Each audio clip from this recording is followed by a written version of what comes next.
ஈரோடு கிழக்கு தொகுதி இடைத்தேர்தல் வேட்புமனு தாக்கல் இன்றுடன் நிறைவு பெறுகிறது. திமுக வேட்பாளர் வி.சி. சந்திரகுமார், நாம் தமிழர் வேட்பாளர் சீதாலட்சுமி இறுதி நாளான இன்று வேட்புமனு தாக்கல் செய்ய உள்ளனர். நாளை வேட்புமனு பரிசீலனை நடைபெற உள்ளது. வாபஸ் பெற 20ஆம் தேதி கடைசி நாள். பிப்ரவரி 5 ஓட்டுப்பதிவும் 8 ஓட்டு எண்ணிக்கையும் நடைபெற உள்ளது. ஈரோடு கிழக்கு தொகுதி இடைத்தேர்தலை தமிழக வெற்றிக் கழகம் புறக்கணிப்பதாக அக்கட்சியின் தலைமை கழகம் அறிவித்துள்ளது.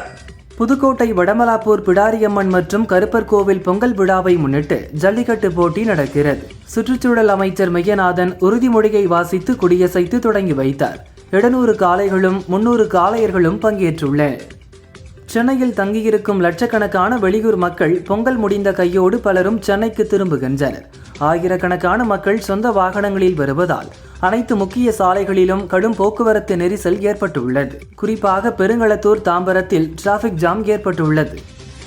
உத்தரப்பிரதேசம் பிரயாக்ராஜில் நடந்து வரும் கும்பமேளாவில் ஒரு முறை மட்டுமே பயன்படுத்தப்படும் பிளாஸ்டிக் பொருட்களை தவிர்க்க முதல்வர் யோகி ஆதித்யநாத் வலியுறுத்தியிருந்தார். பிளாஸ்டிக் பொருட்களை தவிர்க்கும் வகையில் ஒரு தட்டு ஒரு பை திட்டத்தை RSS அமைப்பு அறிமுகப்படுத்தியுள்ளது.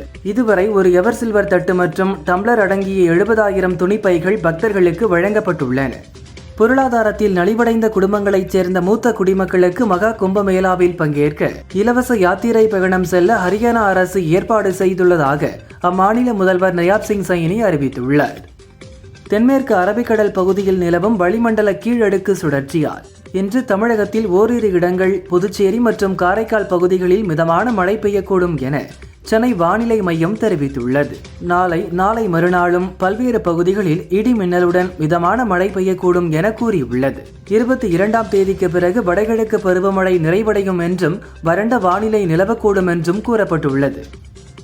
MBBS மற்றும் BDS மருத்துவ படிப்புகளில் சேர்வதற்கு நடத்தப்படும் நீட் தேர்வு பேனா பேப்பர் முறையில் நடத்தப்படுகிறது.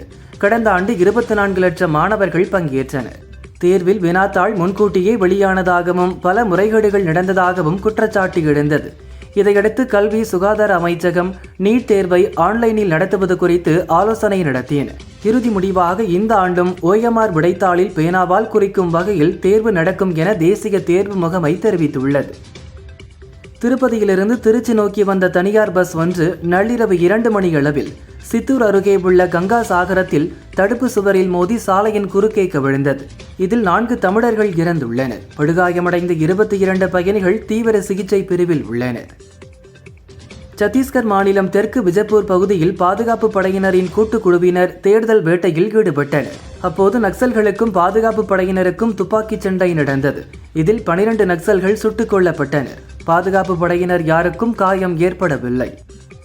காஞ்சிபுரம் மாநகரில் மிலிட்டரி ரோடு, பூக்கடை சத்திரம் உள்ளிட்ட பல்வேறு இடங்களில் முன்னாள் அமைச்சர் வி. சோமசுந்தரம் தலைமையில் முன்னாள் முதல்வர் MGRின் பிறந்த நாள் கொண்டாடப்பட்டது.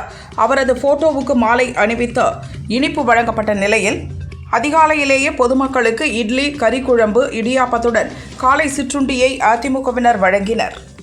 மறைந்த முன்னாள் முதல்வர் MGRின் 108வது பிறந்த நாளை முன்னிட்டு முன்னாள் சட்டமன்ற உறுப்பினர் குணசேகரன் திருப்பூர் 35வது வார்டில் உள்ள வாலிப்பாளையம் நாள் ரோட், பெரியார் நகர் உள்ளிட்ட இடங்களில் வசிக்கும் பொதுமக்களுக்கு தலா 108 லிட்டர் பால் தானமாக வழங்கினார். நெல்லையில் இன்று நடக்கும் இசை கச்சேரியில் பங்கேற்க வந்துள்ள இளையராஜா நேற்று இரவு முரப்பநாடு கைலாசநாதர் கோவிலில் தரிசனம் செய்தார். இன்று காலை நெல்லையப்பர் கோவில் வந்த அவர் நெல்லையப்பர், காந்திமதி அம்பாள் சன்னதிகளில் தரிசனம் செய்தார். சென்னை முட்டுக்காடு பகுதியில் அமையவுள்ள பன்னாட்டு அரங்கத்தின் கட்டுமான பணிகள் மேற்கொள்ள சுற்றுச்சூழல் அனுமதி வழங்கப்பட்டுள்ளது.